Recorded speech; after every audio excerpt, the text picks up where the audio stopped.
Scottie Scheffler, Viktor Hovland, Xander Schauffele, Patrick Cantlay, Max Homa, all are going to be teeing it up at the Sentry. That's right, golf is back, 2024, and we are already here for the very first tournament, the Sentry Preview. I am AD Lang from WagerTalk.com.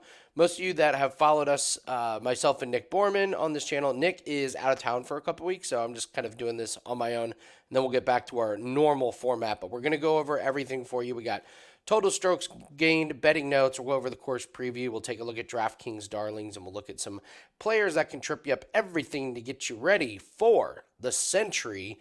And this is a little bit of a different tournament this year. This year, a lot of changes on the PGA Tour. I hope it benefits us, but the first thing you got to know about this tournament is this used to be just the winners from last year, and now it is not. It is the winners and everyone else from the top 50 in the FedEx Cup, and it's a larger field, which I hope is going to make the tournament a little bit more exciting. What you need to know about this course is if there's no wind, it's a birdie fest, and it can be a lot of fun. It's a beautiful course to watch, very photogenic on TV, but it doesn't look like the wind is going to be that punishing this week. So I think you're looking at minus 25, maybe even up to minus 30 is going to be the winning score. So what does this course require? It's all about putting on this course. Now, obviously, you have to get the ball in close proximity to the pin. But make no mistake, like a hot putter is required. You're going to have to be lights out putting. Bombers, I think, have an advantage on this course. There's a lot of holes where, there's down slopes that will, help the ball roll, but you need to be coming in with really, really short approaches onto these greens. Some of the greens are very, very big, and just hitting the green isn't going to be good enough. You're going to need a short enough approach to where you can get it close, and you're going to have to make a lot of these like 6, 7, 8 foot birdie putts that the course is going to give you. It's very, very scoreable. And if you're finishing this tournament at like 15 under, you're probably going to be way out of contention. So it's an incredible course. Just from TV standpoint, it's in Hawaii. It's just absolutely gorgeous. So the par fives, you're going to have to bomb away, and you're going to have to walk away with lots of birdies. It's a par 73, which is a little bit strange. You've got some long par fours, but they're long by yardage. A lot of them are just have big downhill rolls. I'll get into the 18th hole here. But when you look at this course, it's an interesting course history because there's only one golfer in this field who has finished inside the top 10 in the last 2 years, which is so strange, but we've got some guys that are not on the PGA Tour anymore. You got a lot of guys that have never played this course, including guys like Tommy Fleetwood and Tyrrell Hatton, guys that haven't won on the PGA Tour, so they haven't played in this one. So it's going to be an interesting field, and this is going to be one of many tournaments that are just going to be very, very different. So when we look at, I normally do, on our normal show, we have pictures of like some of my favorite holes. There's no flyover that I can find on YouTube of this course. Shame on you guys. It's such a beautiful course. How do you not have a hole by hole? But a couple holes that I really like. I love the first hole. It's 520 yards, par 4. This is one, you got to play it from right to left.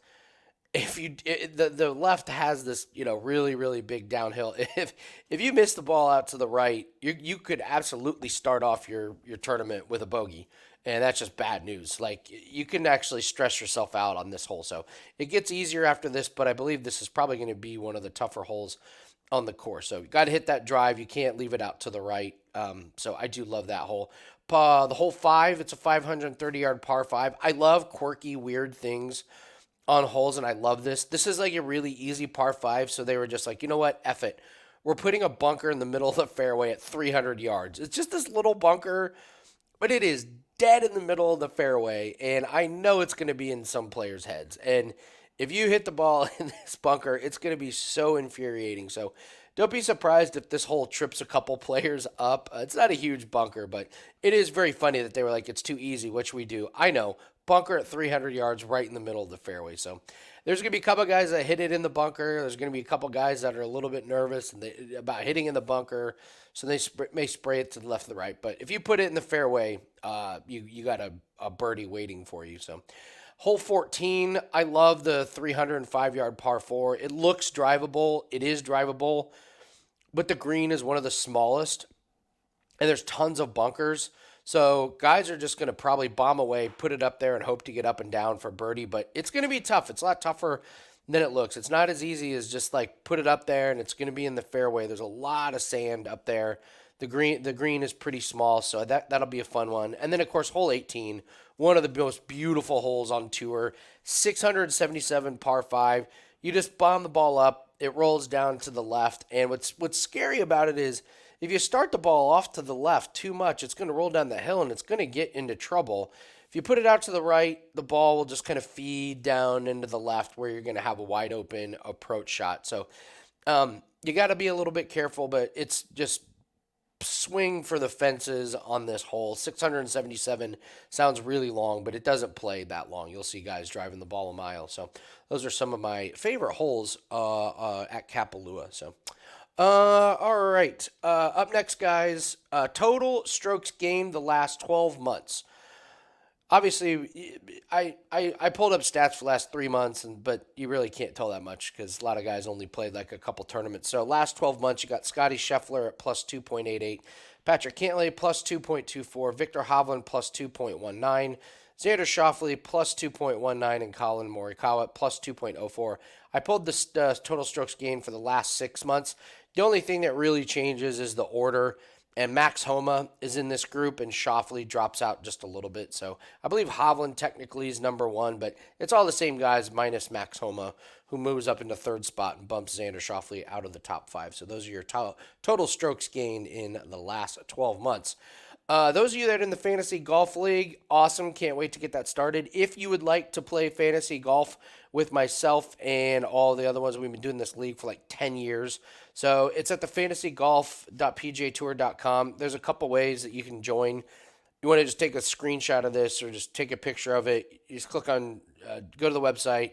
If you don't have a profile, create the profile, join league, search for the league name, and then put in the password. Or you can just email me, and I'll send you over the information. So you can email bumprunsports@gmail.com. If you want to leave me a message in the comment section below, please do that, and I'll reach out to everybody. So that is the Fantasy Golf League. Lineups start on Thursday, so if you want to get in now. It's $100 to join. If you want to join and you don't want to pay the $100, you won't be eligible for prizes, but you can just play for free and, play fantasy golf with us. So that is the Fantasy Golf League. And what plays do we have up at wagertalk.com? Well, it's the first year, so we run our annual special where we do golf plus auto racing discounted to $299. We have never, ever had a losing year in golf or auto racing since being at Wager Talk. We did it again in 2023. So it's just a smoking deal. $299, you get every golf play, every auto racing play for the next 365 days, discounted down to $299. And if you want to use the promo code LANG50, that gets you $1,000 off 365 days of all sports. We wrapped up 2023 just under 90 units. It was a spectacular year for us. Just a really, really good special. So it's normally $2,000 for all sports, all percentages. This marks down to at $999. Get you all plays, all percentages for 365 days, including golf, auto racing, NFL, NHL, you name it. Everything is included in that. So encourage you to take advantage of that. All plays over at wagertalk.com. Just look for Andy Lang's profile. And while you're watching, guys, if you could, please just hit the like button and leave me a comment. Tell us what you're looking forward to for this golf season. Tell us who you like this week. Just leave us a comment. And like I said, as soon as Nick Borman gets back from out of town, we'll be back to our normal format with the normal graphics. I threw these together so nobody in the comment section make fun of me for these graphics. I just put them together myself. All right, players that can trip you up. These are players that I think are overpriced or overvalued. And I will start with Patrick Cantlay. He is the third highest priced golfer to win on DraftKings. We haven't seen a lot of them, and there's just a lot swirling around with this guy. There's the slow play issue where guys are just openly fed up with playing with him. Like live rumors galore. He's playing on PGA Tour. He didn't go to live. And then he's bitching about money at the Ryder Cup while the U.S. team is just like just getting their teeth kicked in. It's just a lot going on with Cantlay, and I don't want to bet on him. I don't know where his head's at. I don't know where his confidence is at. If he's back to his normal Patrick Cantlay self, yeah, he's going to be great. But this week, I don't want to chance it. This is a guy that's priced in the top three. He's finished fourth, 16th, and 16th at this place. So not incredible course history. So it's just a guy that I want no part of. I'm not going to bet on him at all. He's not going to be in my fantasy lineup. So Patrick Cantlay is a player that I think can trip you up. Jordan Spieth, I got several reasons to fade him. First, we have a little bit of a baby theory, fade the baby theory. They had a baby in September. He played well at the Hero World Challenge, but let's be honest, that was a tournament with 20 people in it, so not really sure you can take that much away from it. He doesn't play great here. He's finished 13th and 21st the last 2 years, and his stats were pretty bad this season. A lot of that had to do with that stretch where he was dealing with a wrist injury. I just think he's overpriced. You got to fade the baby theory. You got a player coming off injury. I'm not sure how much he's been working on his game in the offseason. So I'm going to pass on him this week. I don't trust him. He's a tough guy to trust anyways because you never know what you're going to get with him from week to week. But I just don't like that course history from him this week. There's too many other better golfers to bet on. And Viktor Hovland, he does not play well here. And as good as he is, this course is just his kryptonite. He's finished 18th, 30th, and 31st the last 3 years. And that's with the field being like around 40 players. So those finishes are awful. 18th, 30th, and 31st in watered down, not watered down, but just low number fields. So he's the second highest favorite, and there's no chance I'm going to bet on him with his course history here. I'm sorry, you're going to have to prove it to me first before I bet on you. So Viktor Hovland, Jordan Spieth, and Patrick Cantlay are three players that I think can trip you up. Guys, we have a free article that's up at wagertalk.com. It covers most of the stuff that's in this video, but if you prefer reading all this stuff or you just want a digital version of it, that is up at wagertalk.com. It's free. Just click on Andy Lang's profile and it'll be a download. So let's see what else we have.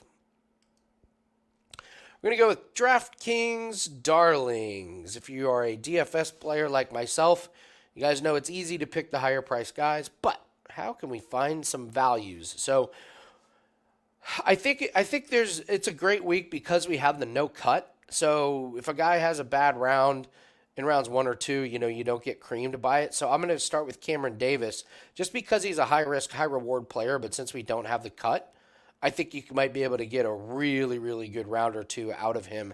So the reason is just his putting. Plus 1.33 strokes gained putting over the last 3 months.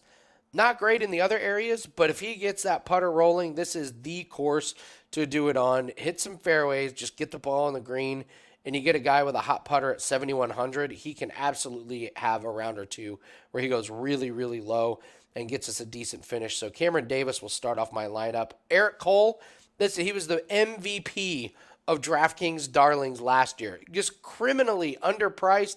All he did was make cuts and get you weekend points. And now here he is again at 7,400. He has the 17th best total strokes gained in this field the last 6 months. His putting has gotten better. I'm just going to keep writing Eric Cole in DFS. He's like just the bingo's free space. Just put him in, set it, and forget it as long as we're getting these prices on Eric Cole. And finally, Sung J M. I don't get 8,100, but it's a bargain. I'll take it. He's finished 5th, 8th, and 13th here the last 3 years, so I get top 10 potential upside. He's 15th in total strokes gained the last 6 months. Just big upside on a guy that's 8,100. So Cameron Davis, Eric Cole, and Sung J M are my DraftKings darlings. I have my full DraftKings DFS lineup that's in that article that I mentioned over at wagertalk.com. We got one more slide here, guys. It is betting notes. Before we get this, please hit the like button, guys. Leave us a comment. If you want to join that fantasy golf league, you can email me at Bump Sports, or if you just want to put something in the comment section, you can do that as well. Let's go over some betting notes that should help everyone out. Schauffele withdrew last year. Don't worry about it. The back injury popped up. He finished 12th, 5th, 2nd, and 1st the previous 4 years. So even though it goes down as he had the withdrawal, I'm not too worried about it. Took a couple weeks for him to get back to form, but he should be good to go. Matsuyama, This guy is such a fade right now. Really struggling with his neck issue at the end of the season. So you get a neck issue that it looks like it's degenerative. He's going to be, dealing with that for the rest of his career. And he's not that good here. 21st, 13th, and 41st the last 3 years. He has the 13th worst total strokes gained in this field the last 6 months. Not the 13th.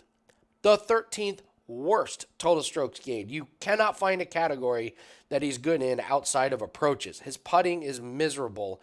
His driving, his distance is getting shorter and shorter. He's not that accurate. So Matsuyama, if you got a good fade spot for Matsuyama, he's a guy to fade.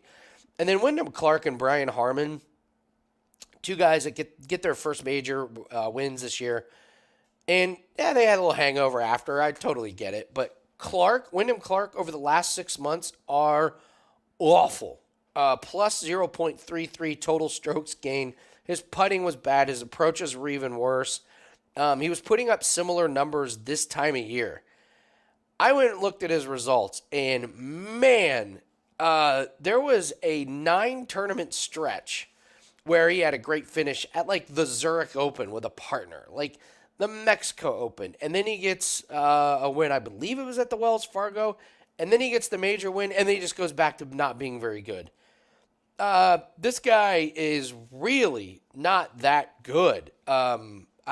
He's been fade material since he won. He was fade material before that. He's just overpriced. I'm excited to fade Wyndham Clark this year. If you pull up his 2023 season results, you're going to look and you're like, wow, there are a lot of finishes outside the top 20 and outside the top 30 for a guy that won a major and won another tournament this year. You would expect a lot better consistency. It did not happen. And around this time of year last year, he was back to the same guy where he was outside top 20, outside top 30. So caught fire. I mean, that may be the best stretch of his career, but I see a lot of fool's gold in Wyndham Clark. I'm a little bit higher on Brian Harman. Brian Harman's, obviously he's got one of the best putting strokes in the game. If he gets on fire with the putting stroke, he can be incredible. But Wyndham Clark is a guy I'm looking at maybe fading this year, as not impressed outside that tournament, that stretch of hot tournaments there. So if you disagree, let me know. But look it up. I think we're gonna get some really, really good prices on fading Wyndham Clark. So. That is going to do it for us, guys. Don't forget to hit the like button. Leave me a comment. And if you want to take advantage of any of these specials, annual special, golf plus auto racing, discounted down to $299.